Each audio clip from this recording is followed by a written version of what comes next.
पैगाम नवीसी, message writing. Hello hello, क्या मैं मानव से बात कर सकता हूँ? मैं उसका दोस्त राजेश बोल रहा हूँ। हेलो राजेश, मैं मीना हूँ, मानव की बहन। मानव बाजार गया है और अपना फोन घर पर ही भूल गया है। अच्छा, मैं उसे बताना चाहता था कि आज की क्रिकेट प्रैक्टिस मनसूख हो गई है क्योंकि हमारे कोच को शहर से बाहर जाना पड़ा। अब प्रैक्टिस इस इतवार सुबह 9 बजे होगी। शुक्रिया राजेश, मैं ये पैगाम मानव तक जरूर पहुंचा दूंगी। मुझे अब ट्यूशन क्लास के लिए निकलना है। मैं ये पैगाम मानव के लिए लिख कर रख देती हूँ ताकि उसे घर आते ही मिल जाए। चलिए देखते हैं कि उसने अपना पैगाम कैसे लिखा। सबसे पहले मीना ने एक कागज के बाईं तरफ डेट यानी तारीख और टाइम यानी वक्त लिखा। फिर उसने डियर मानव लिखा। अगली सतर में उसने राजेश के दिए हुए मैसेज को अंग्रेजी में लिखा। Rajesh called while you were at the market. He informed that the coach had to go out of town. So today's cricket practice is cancelled. Rajesh ने तब फोन किया जब आप बाजार में थे। उसने बताया कि कोच को शहर से बाहर जाना पड़ा, इसलिए आज की क्रिकेट प्रैक्टिस मनसूख कर दी गई है। अहम मालूमात में उसने लिखा, practice will now happen this Sunday at 9 AM।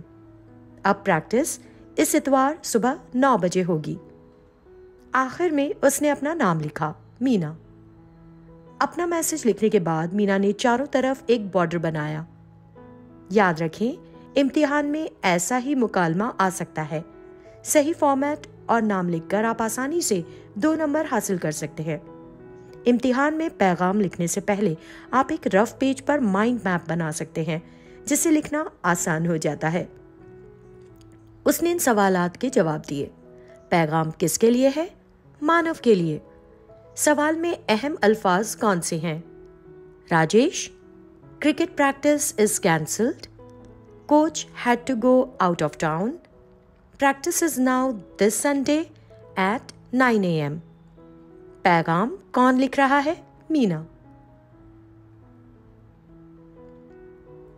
अब हम फॉर्मेट पर नजर डालते हैं। बाएं जानिब डेट यानी तारीख और टाइम यानी वक्त लिखें। पैगाम की शुरुआत हमेशा डियर और नाम से करें, जहां नाम उस शख्स का नाम होता है जिसे आप पैगाम भेज रहे हैं। सवाल में दिया गया नाम ही इस्तेमाल करें। पैगाम को शाइस्ता लहजे में आसान और वाज़ेह अल्फाज में लिखें। पैगाम के आखिर में सेंडर यानी मैसेज लिखने वाले का नाम लिखें। आखिर में पैगाम के चारों तरफ एक बॉर्डर बनाएं।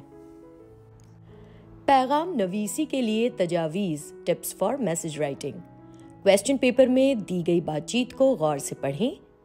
पैगाम लिखने के बाद याद से चारों तरफ बॉर्डर बनाएं। पैगाम को 3 से 4 जुमलों में लिखने की कोशिश करें। वजाहत के लिए छोटे जुमलों का इस्तेमाल करें। अच्छा लिखने के लिए अपने माइंड मैप का हवाला लेना ना भूलें। चलिए मश्क करते हैं। यहाँ कुछ मौज़ूआत दिए गए हैं जिनका इस्तेमाल आप मैसेज लिखने की मश्क के लिए कर सकते हैं। Your sister is not home. Her friend Anita called and invited her to a birthday party at 6 PM tomorrow. Write a short message for your sister. आपकी बहन घर पर नहीं है। उसकी दोस्त अनीता ने फोन करके उसे कल शाम 6 बजे की बर्थडे पार्टी के लिए बुलाया है। अपनी बहन के लिए एक छोटा पैगाम लिखिए। Your mother is not home. Mrs. Gupta called and said she has an urgent message. She wants your mother to call her soon. Write a short message for your mother. आपकी माँ घर पर नहीं है। श्रीमती गुप्ता ने फोन किया और कहा कि उनके पास एक जरूरी पैगाम है। माँ को जल्दी फोन करने के लिए कहा है। माँ के लिए एक छोटा पैगाम लिखिए। बस बताए गए स्टेप्स फॉलो करें और अच्छी तरह पैगाम लिखें। फिर मिलते हैं अगली बार एक नए वीडियो के साथ।